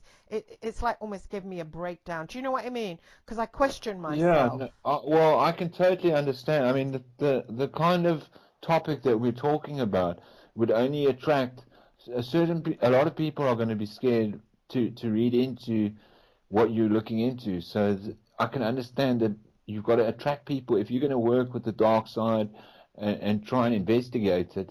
Just the investigation itself is totally off-putting. So it's a kind of it takes a lot of balls. It takes a lot of inner spiritual strength. It takes a certain character to look into this and bring it out because you can easily make yourself, and I think this has probably happened to you. You sometimes look like someone who is dark yourself, someone who is working with the dark energies Hmm. when you're just investigating and being sort of in a way, a spiritual warrior or Hmm. something like that because you're trying to bring out some information, trying to shed light in very dark areas. And this can sometimes lead people to believe that you must be practicing this yourself. And Oh I yeah, think you yeah. probably, I've yeah. had that. Yeah. So that's the problem that we have. And then, trying to sell the story. They don't want to support you at all because they literally believe that this is someone who is totally caught up or they've fallen in love with the negative energy and that's why they're investigating it. They don't understand the drawing of a mystery, or it's like they don't understand what people wanting to go into the mysterious Well, spiritual yeah, but caves and find out. I think that I haven't had a choice because literally I think that day when they took me up to that nunnery in Boston, I have like flashings of being laid on a wheel with my legs apart. I think I was part of a ritual, and then I ended up working for XMI6 agencies. So it's like, and I've also got this like part of me that steps forward, that's more confident. I think they fiddled with me to no end. So while it's yeah, I'm interested in Bianchi and Brady, actually it boils down to me. Do you know what I mean? I want to find out, has this gone on? Has it gone on? And if it does, I want to fuck the F Yeah, no, well, off of who did it to these me, you know? this fit Because I goes have a on life a lot. here and I haven't had a life. So yeah, Bianchi, oh yeah, all very pretty, and Brady, and all very pretty. But the bottom line is, I want to find out who fucked me over, and then I fucking want to go back and fuck them. And do you know what I think who it is? I think it's the fucking church. Yeah, I wouldn't suspect that. I mean, I wouldn't suspect the church, but what I would suggest to you is that it sounds like you've been psychologically, you've obviously had physical trauma in your life and dealt with some physical trauma, but it seems to me that you've also been psychologically prodded, which this is the harder part to understand, is that how can someone psychologically penetrate you? Um, and it feels almost as if it's like a rape, but it happens psychologically. And this is where what this dark energy specializes in. So it's a non-physical penetration that happens, and it comes something that comes into you, and it's harder to explain than a physical connection because it feels like it's gotten into your very psyche, your very spirit. It's cracked your energy. Do you think that do you think that Bianchi or maybe the Orderies with fuck me over with that book? Oh yeah, bitch, you're gonna write a book.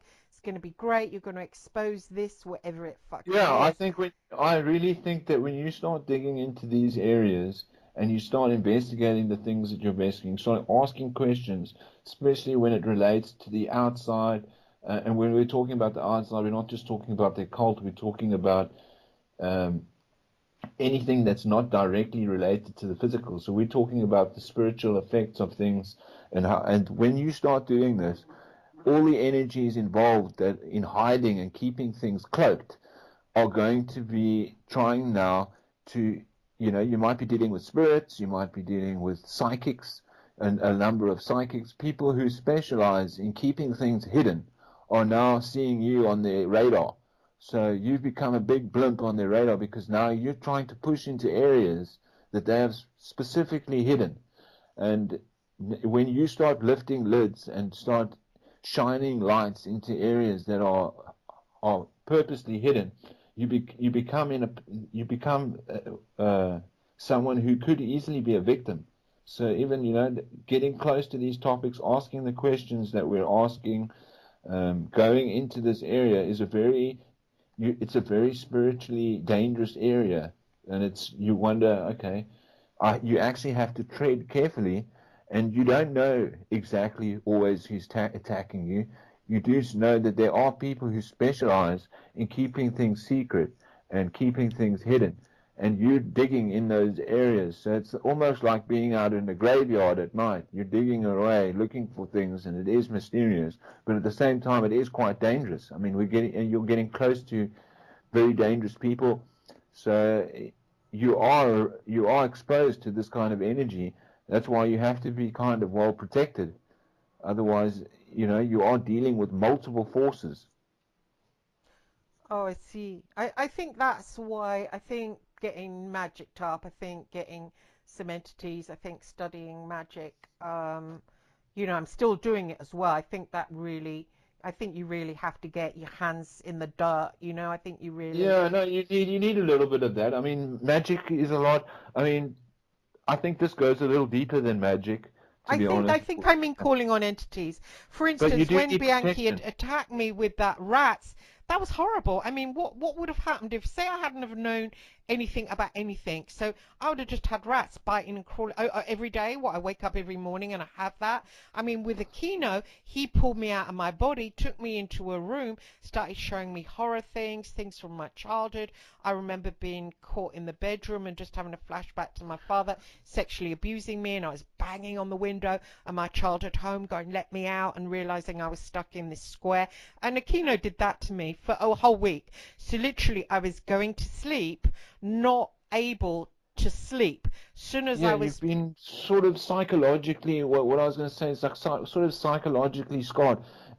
To give you an example, it's like people that, there's graphic information, videos that you wouldn't want to see, videos that if oh you yeah, yeah, watched, you yeah, wouldn't yeah. be able to get them out of your mind. Now, these are the kind of projections, whether they're visual or just an energy. There's energy that you can make contact with that scars your spirit, and Hmm. it leaves you at the scar. And I think in some cases it's the same as watching a movie that you never, or watching a clip No, I or hear video you, clip. Yeah, but yeah, Adam, if you learn, okay, so when it started, so okay, Aquino was about in 2016, okay, and since then, what I'm trying to say, you become proficient in warring. You become proficient. For instance, I have an army of spiders that I can use in the astral. If someone is like, say, trolling me online, I can send a fucking spider off.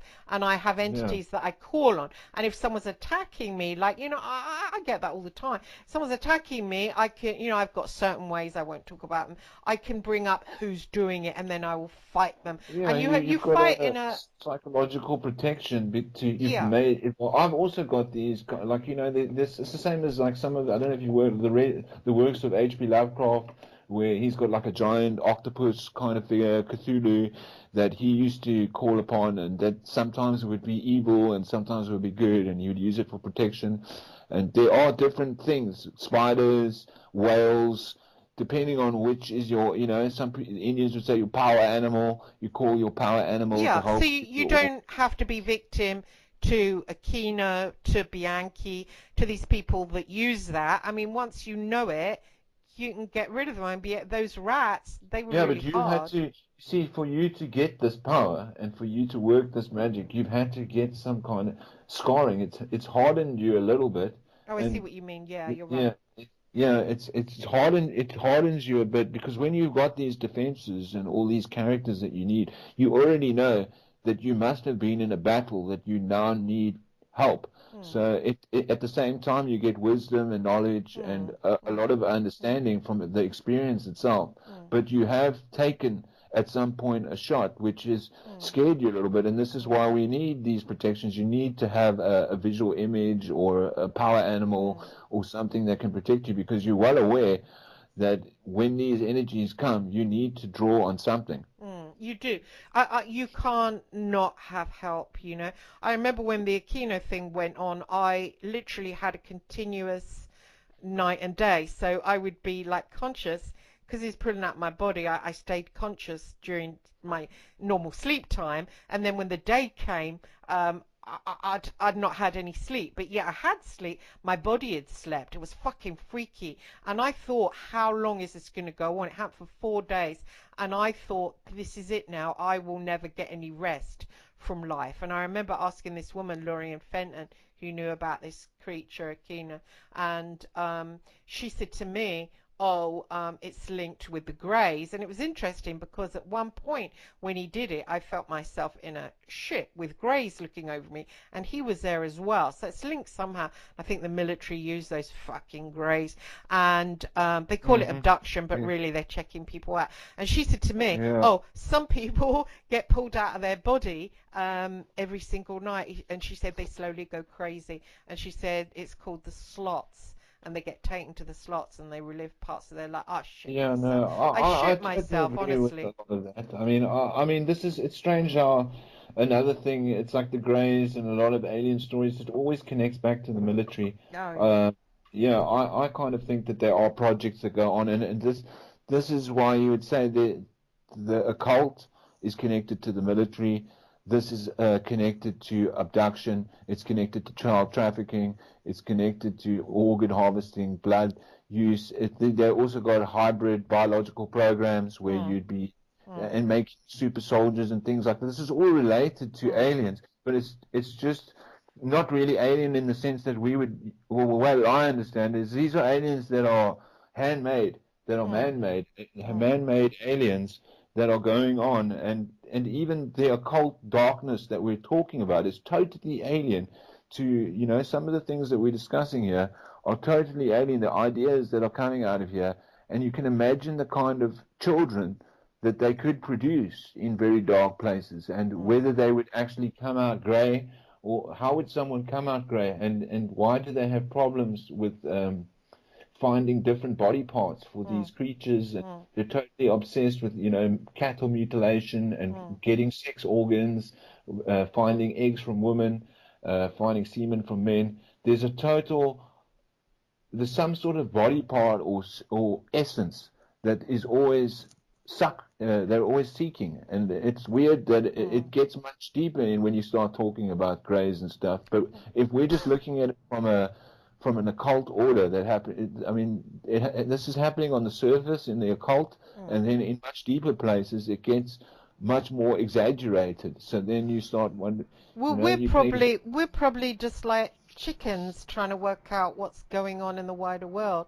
I think so. I think we don't know much at all. We're just like little probably animals that some kind of other creature has for food. I mean, I was talking about that on the show last night that we have for food. They definitely, what they're doing Yeah. with us now, they're trying to create that loosh so they can feed off us. And I think they want a lot of us gone.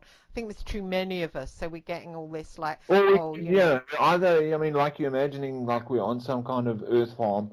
That's possible. I mean, that's I think Huxley so. spoke about that. Aldous Huxley used to say that we're in some kind of animal farm, or we're a part of some scientific experiment, or at least some part of the population. Mm, They are doing experiments. Sort of evolution is sometimes not natural, and evolution is pushed on mm, by a scientific or underground force. So we mm, don't know mm, if there are orders that are actually influencing our evolution, and whether evolution in its entirety has been natural.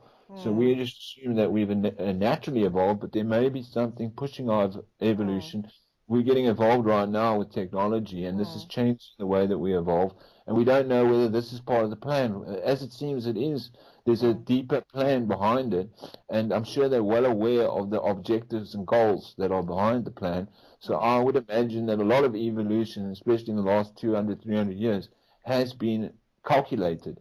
mm, It might not always go right, but there's some sort of calculation. They want to know whether people are breeding correctly or whether they're not breeding correctly. mm, This would have to, like growth, human growth, population control. This would all be planned in. So we would say, oh, there's a problem with people breeding at the moment. Is mm. there a problem, or has someone created a problem to control, the animals on the farm? So we don't know what exactly is going on. But if there I are deeper hate being orders, jerked about. And they've got all these discrediting things that come in to discredit you so people don't listen to you and all that fucking shit. I was just thinking when I came out after meeting Bianchi on the second day, I went to sleep, woke up, thought, I'm going to look over my notes now, because I obviously meeting someone like that, you're going to get straight out and write, and fill a lot of pages, your first impressions before you like lose them. And yeah. I thought, right, I'm just going to sit down, have my cup of coffee, and go over my notes. Anyway, open the notebook, nothing written there. That was so fucking weird. I thought, what the fuck? I couldn't believe it. Nothing written down.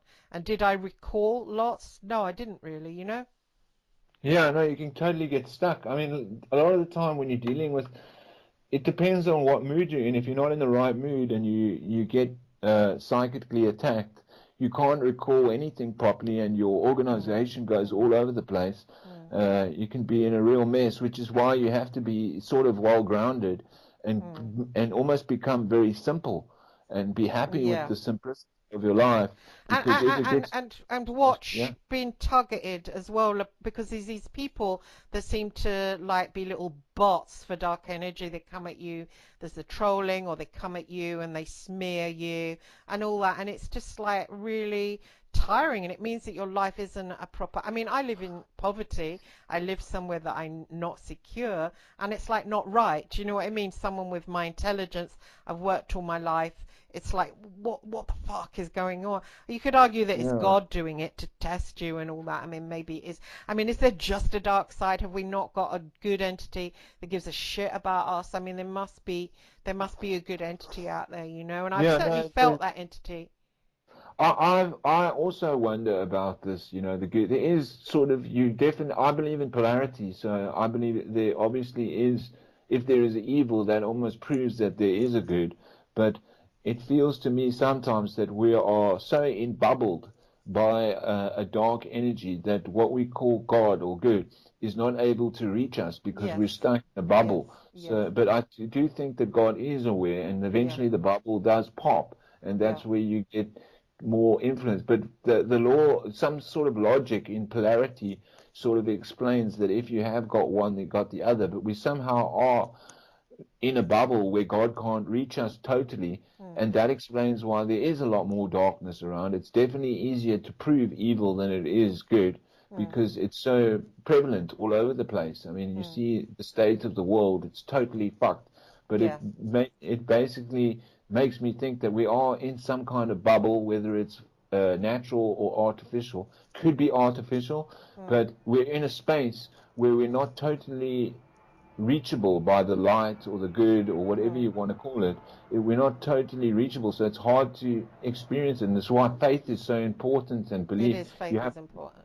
yeah, faith is totally good. So you know, okay, I'm in a bubble, but I have to have faith that outside of the bubble there is good. There is good outside of me. Mm. And if you also rely totally on the inside of yourself, you can get stuck in your own bubble, Mm. which is why you have to sort of, if you don't know that there's good outside of you, you have to know, you have to have faith in it, which is why you Mm. don't always know.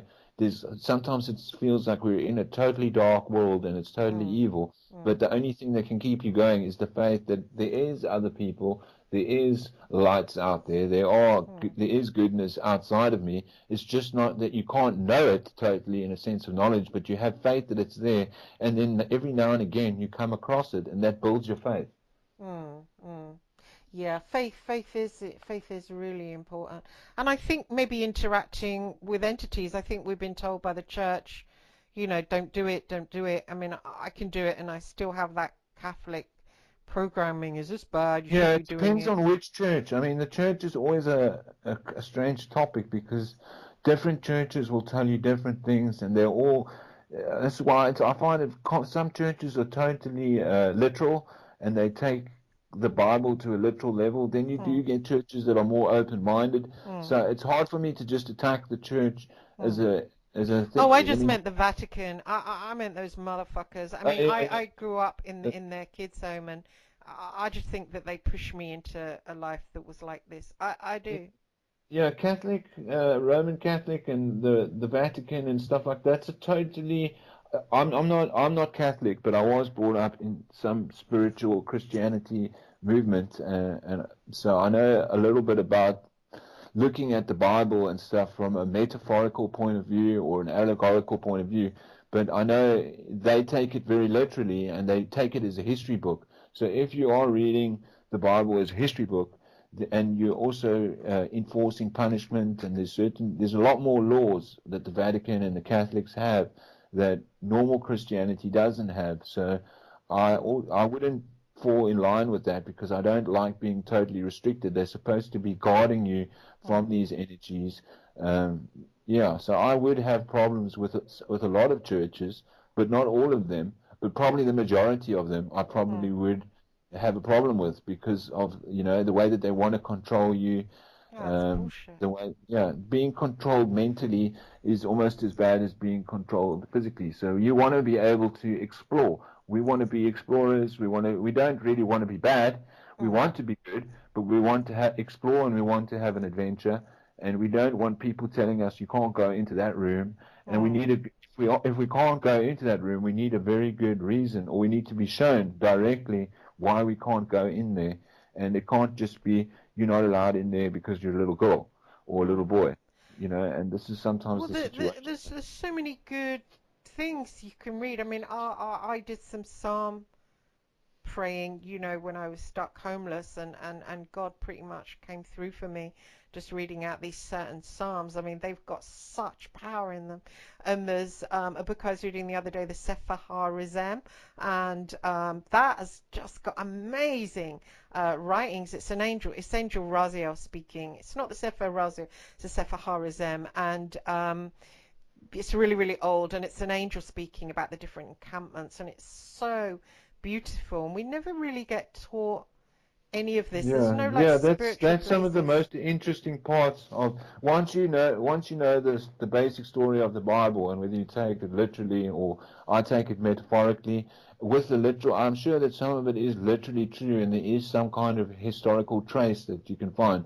But for the most part, I think the metaphor of understanding the metaphors of the Bible is the most important. And then you get into the esoteric and the some of the Gnostic parts of it, even some of it's occult. But when you start talking about the angels and some of the stuff that happens in the visions of prophets and things like that, what you're talking about with Raziel, how the story of the angels evolved, and how Raziel was responsible for a lot, and the different qualities of each angel.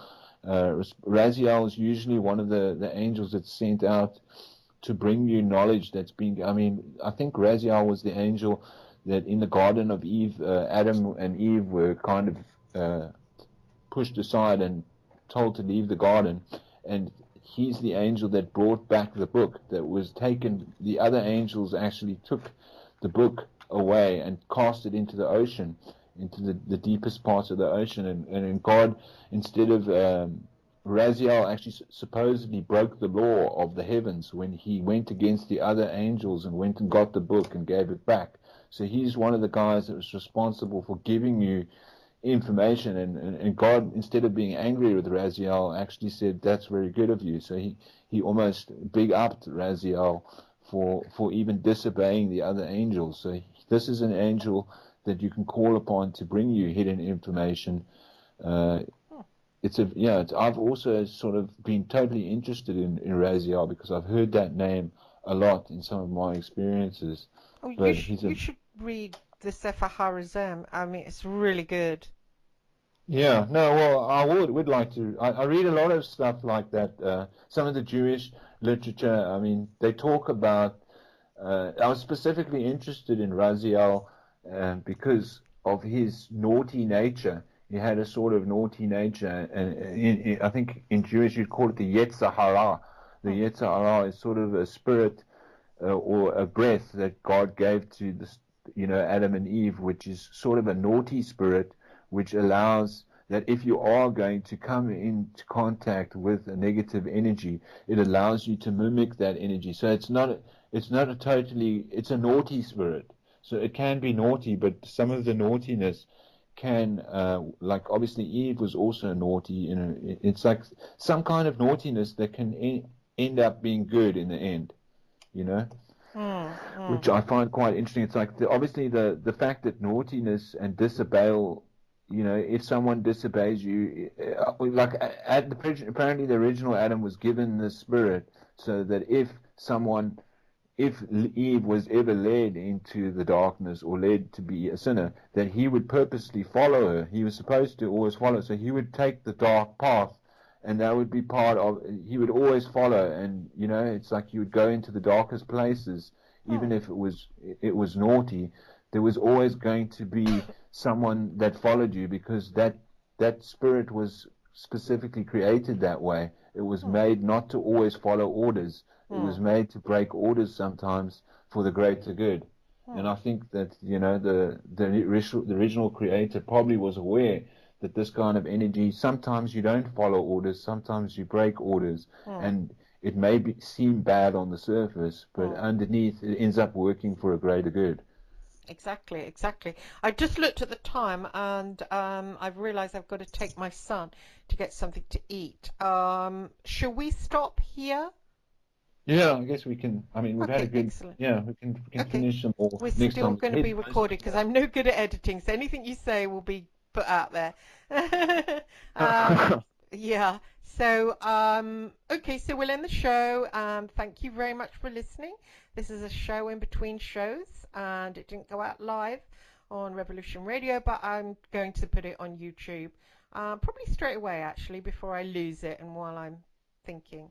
So I'm All going to right, put that Christina. out Yeah, there. that was a good conversation. I Yeah, enjoyed it. I think we went into quite a lot of yeah, areas. Some of them were a bit dark, but at least we got some of this information. Some of the out there. stuff isn't normally discussed. We got it out there, and Yes. that's quite nice to just have an Yeah. unusual conversation. Yeah. Yeah. Yeah. Brilliant. Lovely. So I'll speak to you later on, and I'm just going to say good night to everybody and thank you for listening, and see you on Sunday. All right. Lovely. Bye-bye. Thanks for coming on, Adam. Goodbye. All right. God bless. Bye-bye.